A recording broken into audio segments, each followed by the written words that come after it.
수요일이 좋다. 안녕하세요. 수요일의 친구 이수옥이 인사드립니다.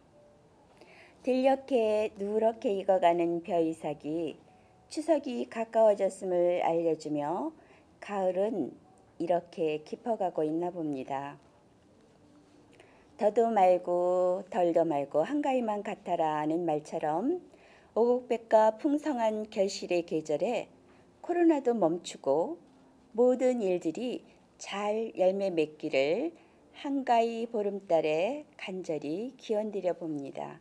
이런 말 들어보셨나요? 땀찍 땀찍. 어감으로는 매우 어렵거나 곤란한 일에 당해 땀을 삐질삐질 흘리는 것으로 생각할 수도 있지만 말이나 행동이 한결같이 속이 깊으며 무게가 있는 모양을 나타내는 말로 예를 들면 부모님은 놀란 눈으로 땀찍땀찍 마른 아들을 대견스럽게 바라보았다 라고 할 수 있죠. 큰 말로는 뜸직뜸직이라고도 쓰고 있답니다. 수요일의 이야기 얼굴. 삼국지에 등장하는 제갈 공명에게는 못생긴 아내가 있었죠. 제갈량이 신부감을 찾고 있을 때 황승어는 나에게 딸이 있는데 노란 머리에 피부색이 검고 못생기기는 했지만 제 놈은 당신과 배필이 될 만한 딸이 있네만 내 사이가 되어주면 어떠시겠나? 그리하시면 제 비필로 맞도록 하겠습니다. 이리하여 제갈량이가 사이가 될 것을 약속하자 황승어는 딸을 마차에 태워 데려다 혼례를 치르자 당시 이를 본 하객들이 아이고 공명의 아내 고르는 일은 흉내내지 말아라. 얼굴 못생긴 부인을 두고 웃음거리로 삼았다는 말까지 돌았다고 합니다. 제갈공명이 결혼을 하고 첫날 밤 신방에 들어갔는데 아이고 이리도 못생긴 신부를 어디서 보았던가 내 도저히 신방에 있지 못하겠구만 하며 방을 나가려 하자 신부 황씨가 급히 제갈공명의 옷깃을 잡아 끌며 이리 하시면 제가 몸둘 바를 모르겠습니다.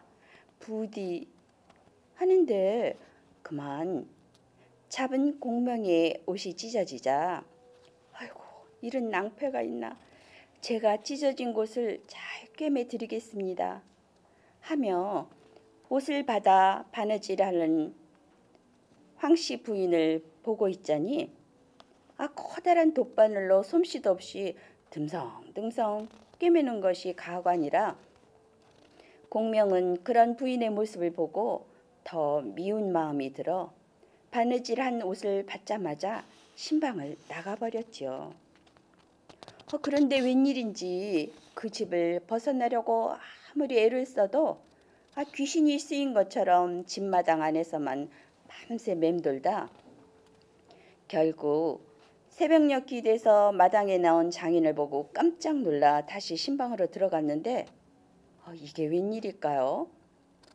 아침 햇살이 방을 밝혀 다시 옷을 보았더니 아니 분명 솜씨 없이 기운 줄 알았는데 어찌 이리도 감쪽같이 곱게 바느질을 했다니 어찌된 일인지 모르겠구만.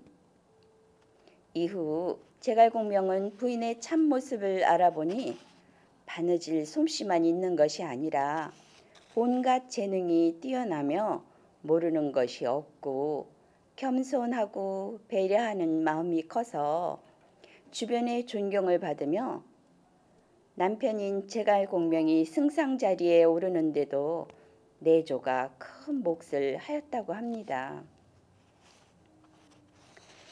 제갈량이 융중에 살 때 집에 손님이 찾아와 아내 황씨에게 손님께 국수 대접을 하고 싶은데 준비가 되시는데요? 물론이죠. 잠시만 기다리시면 곧 준비하도록 하겠습니다. 그런데 제갈량이 손님과 담소를 나누려고 자리에 앉으려는데 식사 올리겠습니다 하며 쟁반을 들고 문을 여는 것이 아니겠습니까? 제갈량이 속으로 깜짝 놀라 그 식당을 몰래 엿보았더니 나무 인형 같은 기구들로 나는 듯이 보리를 자르고 맷돌을 돌리는 것을 보고 감탄하여 어떻게 이런 도구들을 활용하게 됐는지 내게도 좀 가르쳐 주시구려. 당신이 도와주면 식량을 운반하는 모구 유마를 만들어 보려고 합니다. 저도 부탁이 있는데요. 말씀해 보시구려. 부인의 부탁인데 들어드리고 말고요. 이 깃털 붓대는 어쩌신지요? 이 부채는 당신이 아무리 화나는 일이 있더라도 이 부채를 붙이며 평정을 찾으시며 절대 감정을 밖으로 드러내지 말라는 제 부탁이 담겨 있는 것이에요. 그러시군요.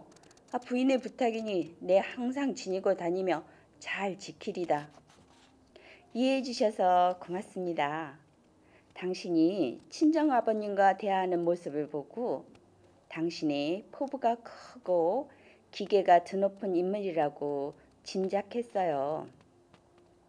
그런데 당신이 유비에 대해 이야기할 때면 당신의 표정이 환해지지만 조조에 대해 말할 때는 미간을 잔뜩 찌푸리시더라고요. 또 손권을 언급할 땐 고뇌에 잠긴 듯 보였어요. 큰일을 도모하려면 안색에 곧바로 감정을 드러내지 마시고 침착하게 이 부채로 얼굴을 가리시라는 게 제 부탁입니다.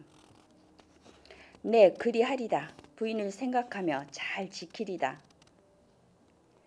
제갈량은 집을 떠나 있는 동안 늘 하고선 부채를 손에서 놓지 않았으며 부채질을 하면 머리가 맑아지는 기분이 들었다고 합니다. 이렇게 지혜로운 제갈량의 부인은 마음이 고요해야 태연함과 이성을 유지할 수 있다는 것을 잘 알고 있었던 것 같습니다. 욱하는 성질에 순간을 참지 못해 일어나는 수많은 사건, 사고들, 그리고 때늦은 후회들. 제갈량의 부인 황씨의 지혜를 거울 삼아 나 자신의 얼굴을 거울에 비춰보는 여유 갖기를 권해드립니다. 건강 한마디, 감사. 독사의 독보다 더 무서운 것은 스트레스라고 합니다. 그런데 이 독을 치유하는 명약이 바로 감사라고 하네요. 오늘날 현대인들은 스트레스에서 벗어나 살 수 있는 사람은 없겠지만 한 발짝 물러나 보면 신비로움으로 가득한 우리네 삶은 숨쉬며 말하고 보고 느끼며 신비를 경험하게 되는데 이 많은 것들에게 항상 감사하고 또 감사하는 마음으로 하루하루를 열어가며 모두 건강하시기를 기원드립니다. 오늘의 명언. 웃는 사람이 웃지 않는 사람보다 장수한다. 오늘 하루 얼마나 웃으셨나요? 실제로 웃음 치료법이 존재하듯이 웃음이란 우리가 살아가면서 뗄 수 없는 것이라고 생각합니다. 그래서 웃으면 복이 온다는 말도 있지 않아요? 우리네 삶이 항상 기분이 좋을 수는 없지만 항상 웃는 사람을 보면 주변에 사람이 많고 좋은 일이 자주 생기는 것을 볼 수 있지요. 그래서 웃는 얼굴에 침 못 뱉는다는 말이 생긴 것 아닐까요? 웃는 사람이 웃지 않는 사람보다 장수하는 것은 웃음과 큰 관련이 있다고 말한 제임스 밀스의 말씀을 전해드리며 지금까지 수요일의 친구 이수옥이었습니다. 다음 시간에 뵙겠습니다. 안녕히 계십시오.